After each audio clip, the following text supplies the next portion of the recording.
Hello friend, welcome to my YouTube channel. मैं हूं विवेक धीरे, इंस्ट्रक्टर बीएड सुंदरी। आइए आज हम लोग फ्रीक्वेंसी मेजरमेंट करना सीखते हैं। तो फ्रीक्वेंसी मेजरमेंट करने का ये फोर्थ मेथड है। इस मेथड में हम लोग इस टेबल के थ्रू फ्रीक्वेंसी मेजरमेंट करना सीखेंगे। तो सबसे पहले हम लोग यहाँ पे टाइम पर डिवीजन या सेकेंड पर डिवीजन को नोट करेंगे। उसके बाद लिस्ट काउंट निकालेंगे। लिस्ट काउंट में एक स्मॉल डिवीजन का वैल्यू क्या है उसको हम लोग यहाँ पे निकालेंगे।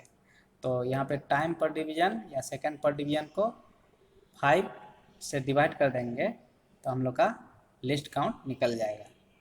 फिर हम लोग नंबर ऑफ स्मॉल डिवीजन पर साइकिल काउंट कर लेंगे और इसको इस कॉलम में इंटर करेंगे। उसके बाद फिर हम लोग लिस्ट काउंट और नंबर ऑफ स्मॉल डिवीजन पर साइकिल को मल्टीप्लाई करेंगे तो टाइम पीरियड निकलेगा। फिर हम लोग इस फॉर्मूला से F = 1/टाइम पीरियड से फ्रीक्वेंसी कैलकुलेट कर लेंगे। तो आइए पहले हम लोग टाइम पर डिवीजन पहले नोट कर लेते हैं। तो यहाँ पे अभी सेकेंड पर डिवीजन है तो ये 0.1 मिली सेकेंड में सेट किया हुआ है। तो इसको हम लोग नोट कर लेंगे। यहाँ पे टाइम पर डिवीजन भी रहता है और किसी किसी CRO में सेकेंड पर डिवीजन। तो यहाँ पे सेकेंड पर डिवीजन है तो ये 0.1 मिली सेकेंड है। तो इसको हम लोग टेबल में इंटर कर लेंगे। तो यहाँ पे टाइम पर डिवीजन या सेकेंड पर डिवीजन है 0.1 मिली सेकेंड। अब लिस्ट काउंट निकालेंगे। मीन्स एक ब्लॉक में 5 स्मॉल डिवीजन है। तो एक स्मॉल डिवीजन का वैल्यू क्या होगा? तो हम लोग 5 स्मॉल डिवीजन से यहाँ तक का टाइम पीरियड है 0.1 मिली सेकेंड। तो एक स्मॉल डिवीजन का वैल्यू निकालने के लिए 5 से डिवाइड कर देंगे। तो अभी एक स्मॉल डिवीजन का वैल्यू है 0.02 मिली सेकेंड। अब हम लोग नंबर ऑफ स्मॉल डिवीजन पर साइकिल, एक साइकिल का number of small division count करेंगे। तो यहाँ पे हम लोग पीक टू पीक काउंट करेंगे। इस मेथड में हम लोग एक साइकिल का पीक टू पीक लेंगे। तो इस पीक तक का number of small division count करेंगे। इसको हम लोग पीक टू पीक मेथड भी बोलते हैं। तो यहाँ पे हम लोग का यहाँ तक 2 डिवीजन कवर किया है, यानी एक ब्लॉक में 5 स्मॉल डिवीजन है। तो यहाँ तक 10 स्मॉल डिवीजन हुआ और यहाँ पे एक किया है। इस पीक से इस पीक तक टोटल 11 स्मॉल डिवीजन है।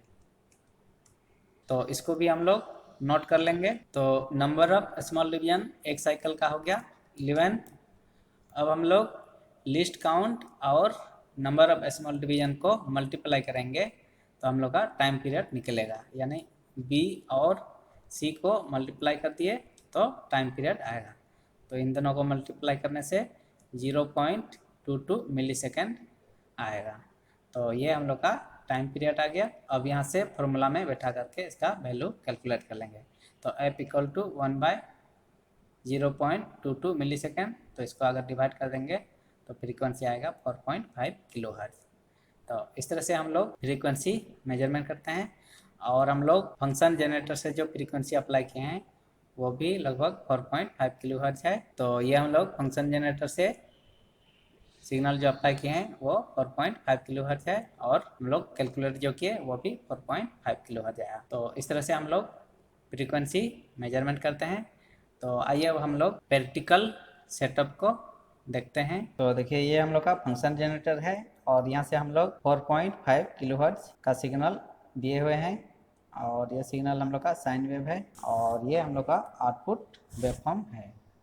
तो देखिए यहाँ पे हम लोग पीक टू पीक काउंट करेंगे। तो सिग्नल को हम लोग इस एक्सिस के साथ इस तरह से पीक को यहाँ पे अलाइन करेंगे और नंबर ऑफ स्मॉल डिवीजन को काउंट करेंगे। तो देखिए यहाँ पे इस पीक से इस पीक तक का वैल्यू जो है हम लोग का, यहाँ पे एक डिवीजन में 5 स्मॉल डिवीजन है तो यहाँ 10 हो गया और एक स्मॉल डिवीजन यहाँ पे क्रॉस किया है तो 11 डिवीजन हो जाएगा। स्मॉल डिवीजन जो है 11 डिवीजन और सेकेंड पर डिवीजन जो है अभी यहाँ पे सेट किया हुआ है 0.1 मिली सेकेंड। तो एक स्मॉल डिवीजन का लिस्ट काउंट हम लोग निकालेंगे। तो यहाँ पे एक ब्लॉक में 5 स्मॉल डिवीजन है, तो यहाँ से यहाँ तक का वैल्यू है 0.1 मिली सेकेंड। तो एक स्मॉल डिवीजन का वैल्यू हो जाएगा, तो हम लोग उसको निकालेंगे 5 स्मॉल डिवीजन से 0.1 मिली सेकेंड को डिवाइड कर देंगे, तो हम लोग का एक स्मॉल डिवीजन का वैल्यू आ जाएगा 0.02 मिली सेकेंड। अब हम लोग का total number of small division यहाँ पे है 11, तो 11 को 0.02 से मल्टीप्लाई कर देंगे, तो हम लोग का टाइम पीरियड आएगा 0.22 मिली सेकेंड। यानी यहाँ से यहाँ तक का जो टाइम पीरियड है एक साइकिल का वो है 0.22 मिली सेकेंड। अब हम लोग उसको फ्रीक्वेंसी का फॉर्मूला में बैठा करके कैलकुलेट करेंगे, तो फ्रीक्वेंसी आएगा 4.5 किलोहर्ट्ज़। और फंक्शन जनरेटर से भी इनपुट दे रहे हैं 4.5 किलोहर्ट्ज़। तो इस तरह से हम लोग पीक टू पीक काउंट करके भी हम लोग फ्रीक्वेंसी कैलकुलेट कर सकते हैं। तो वीडियो कैसा लगा कमेंट कीजिएगा, वीडियो को लाइक शेयर और चैनल को सब्सक्राइब कर दीजिएगा। Thank you.